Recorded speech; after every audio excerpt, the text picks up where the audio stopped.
Hello, it's Randi Rhodes. Here's a clip from our show, and go to randyrhodes.com for the whole thing and a podcast. Buy a stinking podcast. Mary had a little man. The fall. We believe that all men are created equal. To the magnificent mosaic that is America. From radio beacon to radio beacon. I have a dream today. Change has come to America. Believe me. Knock, knock.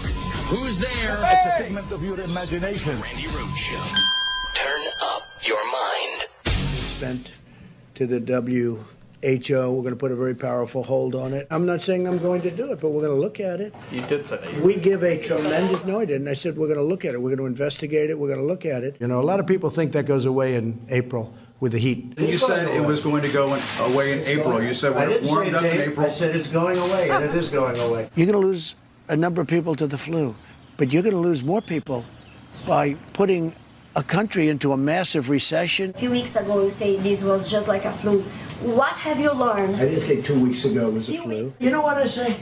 If they don't treat you right, I don't call. If they don't treat you right, But I didn't say don't that. call. I didn't These are say direct, that. No, it's direct such quotes, sir. Are you saying that the administration is requiring these industries to create these products, or just asking? You know, so far we haven't had to. You just said that you haven't had to require companies to up their production of medical supplies.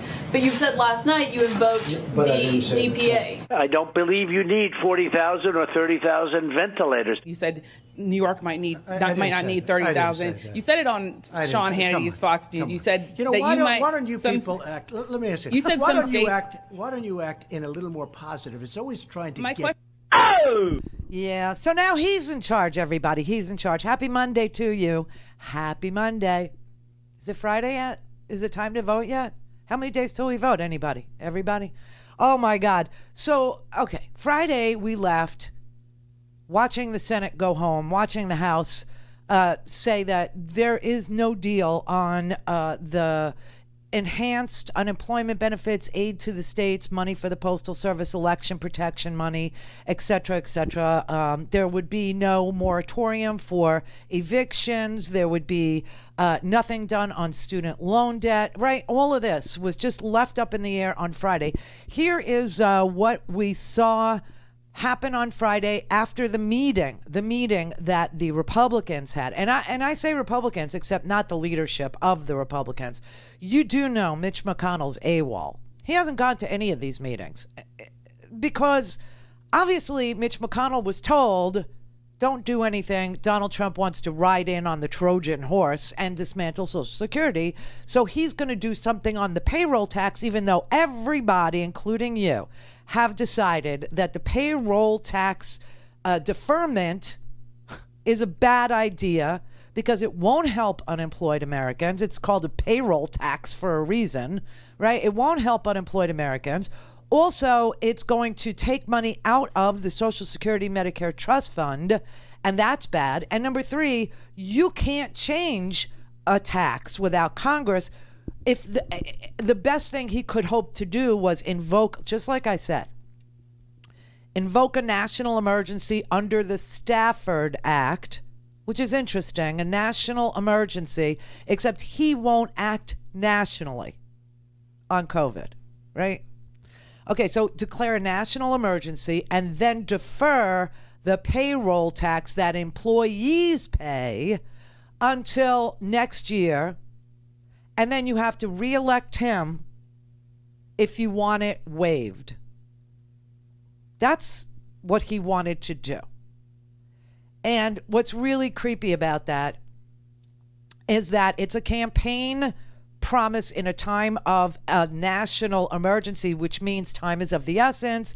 It means people can't make their rent. They couldn't make their rent in July. They can't make their rent in August. People are still losing their jobs. 1.6 million people file for unemployment if you include the gig economy people, right? I mean, it just, we contracted. Our GDP annualized contracted 32.9% last quarter. Contractions like we're going to give birth to a depression, and he is suggesting executive orders so that he can appear to be the savior, right? Fear not, everybody, fear not. Here I come to save the day. Yeah, Mighty Mouse is on his way. It's the president. He's here to solve everything with his secret weapon, vaguely worded memos. Because that's all this was, vaguely worded memos. So powerful, these vaguely worded memos are, that they're impervious to the Constitution. So here's where we left off on Friday. It was a disappointing meeting. We reiterated in very strong terms our offer. We come down $1 trillion from our top number, which is 3.4. They go up $1 trillion from their top number, which was 1. And that way we could begin to meet in the middle. Oh. Unfortunately, they rejected it. They did. They said they couldn't go much above their existing $1 trillion. And that was disappointing. The bottom line is very simple. There are only really two choices. Choice one, negotiate for them. There are only two choices for them. Negotiate with Democrats and meet us in the middle. Don't say it's your way or no way. And if we do that, we can accomplish a whole lot of things. Yeah. The other choice is for them to do executive orders, which by their own admission, they've said it to us repeatedly, is not close to as good. It doesn't cover opening of schools. Right. It doesn't cover testing. Right. It doesn't cover dealing with rental assistance. Right. It doesn't cover elections. It doesn't cover so many things. There's a long list. I could go on and on and on. It doesn't cover states who have already had to borrow. 10 states had to borrow money just to meet their budgets because, you know, governors have to balance their budget, unlike the president of the United States or Congress, right? It doesn't cover testing. It doesn't cover money for that. By the way, 100,000 kids. This is sick. The kids are not all right. 100,000 children under the age of 18 have tested positive for COVID in the last 2 weeks. In the last 2 weeks. Now, they carry it and they give it. They don't die from it. But if you open schools, hello, you might as well just open up your house to every damn kid. You're supposed to protect the children, not be afraid of the children. It's like Children of the Corn territory we're in now. This is just unbelievable. Anyway, what Donald Trump did is exactly what Chuck Schumer said he would do after they walked out of this terrible meeting on Friday. Nancy Pelosi said that, you know, listen, you got to understand, Mitch McConnell isn't in these meetings. And his position was, in the middle of the pandemic, in the middle of the numbers rising, he said, let's pause. It's disappointing that now that today marks the 12th week since we passed the HEROES Act.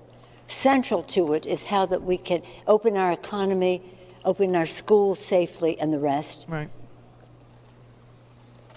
Since that time, 12 weeks ago, 3.5 million people have been added to the list of those infected since we passed our bill. Wow. 3.5 million people. In 12 weeks. And 70,000 have died. That same time, Mitch McConnell said, pause. He pushed the pause button. If we had acted in a closer time, then so many lives and livelihoods would have been saved. So the health of our children, and the health of our children depends on having access to food. There are millions of food insecurity children in America.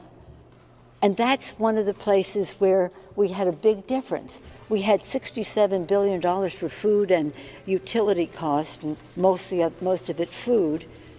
They had $250,000. What did she just say? They had $250 billion for food. The Republicans wanted to put up $250,000 for food. Food insecurity. Just saying. They don't care.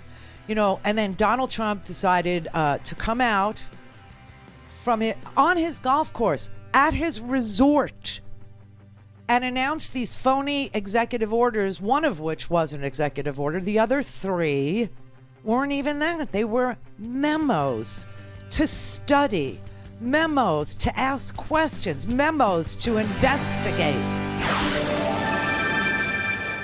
Go to RandiRhodes.com for the whole thing and a podcast. Buy a stinking podcast.